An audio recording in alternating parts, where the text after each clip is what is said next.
Assalamualaikum warahmatullahi wabarakatuh. Perkenalkan, nama saya Dia Amalia Nadina dengan NIM 23101162200023. Di sini saya akan membahas materi yang telah dibahas oleh kelompok sebelumnya.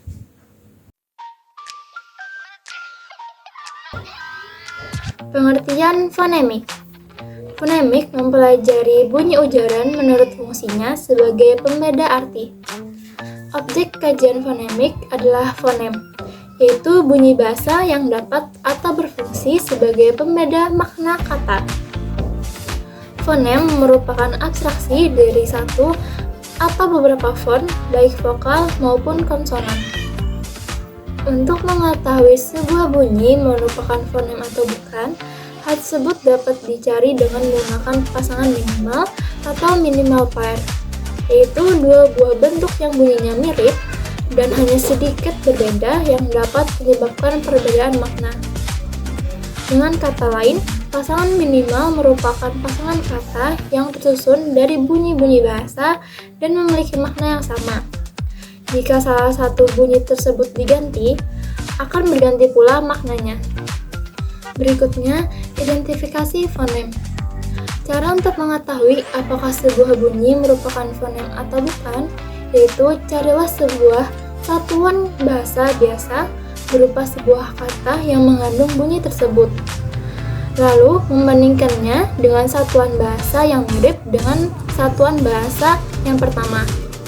Kalau ternyata kedua satuan bahasa itu berbeda maknanya, maka berarti bunyi tersebut adalah sebuah fonem, karena dia bisa berfungsi membedakan makna kedua satuan bahasa itu. Selanjutnya, distribusi fonem. Distribusi fonem adalah letak atau beradanya sebuah fonem di dalam satu satuan ujaran, yang kita sebut sebuah kata atau morfem. Secara umum, fonem dapat berada pada awal kata, tengah kata, maupun akhir kata. Secara khusus, satu persatu, ada fonem yang dapat berada pada ketiga posisi itu, tetapi ada pula yang tidak dapat. Hanya berada pada posisi awal saja atau posisi akhir saja. Distribusi fonem vokal. Bahasa Indonesia memiliki 6 buah fonem vokal, yaitu I, E, A, U, dan O. Dalam banyak bahasa, kualitas dan bentuk bibir dan kemampuan bibir untuk membentuk formasi tertentu sangat menentukan kualitas vokal. Vokal A dapat menduduki semua posisi seperti ambil, taat, dan harga. Vokal I dapat menduduki semua posisi seperti indah, amin, dan tani. Vokal E dapat menduduki semua posisi seperti enak, karet, dan sate. Vokal U dapat menduduki semua posisi seperti udan, samut, dan ragu. Vokal O dapat menduduki semua posisi seperti oleh, belok, dan bakso. Posisi E dapat menduduki semua posisi seperti elang, ruwet, dan tipe. Selanjutnya, distribusi fonem konsonan. Konsonan B dapat menduduki semua posisi, seperti tampak pada bambu, timbul, dan sebab. Konsonan P dapat menduduki semua posisi, seperti pikat, lipat, dan tutup.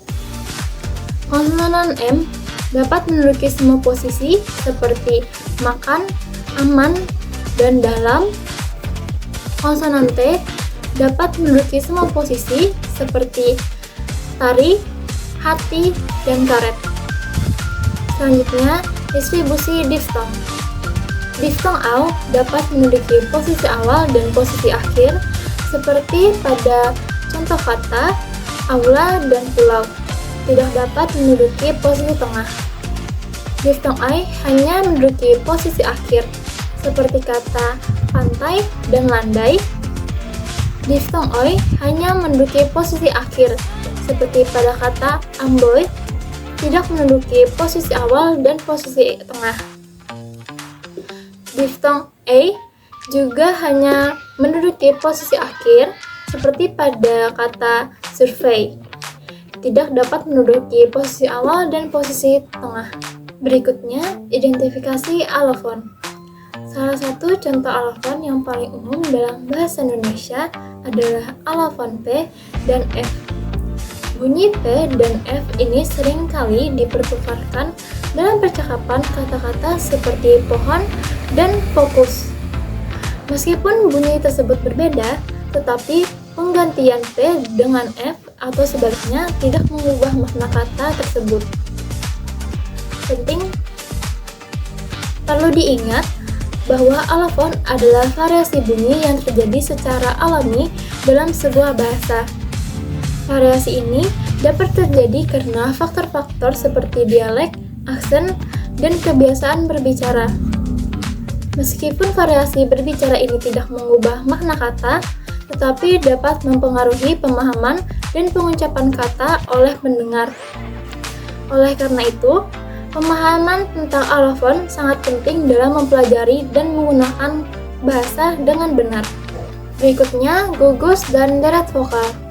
Contoh gugus vokal ada ai, au, oi, dan e seperti pada kata pulau, santai, sepoi, dan survei. Contoh deret vokal yaitu au pada laut, ai pada kain, au pada kaos, oi pada koin, dan ia pada kiat. Selanjutnya, gugus dan deret konsonan. Gugus konsonan sering disebut sebagai klaster. Contohnya, BR pada Brahma, BL pada Blanko, GL pada global, KR pada kritik, dan PR pada pribadi. Deret konsonan dalam bahasa Indonesia yaitu BD pada sabda, BL pada kiblat, HB pada tahbis, RN pada sirna.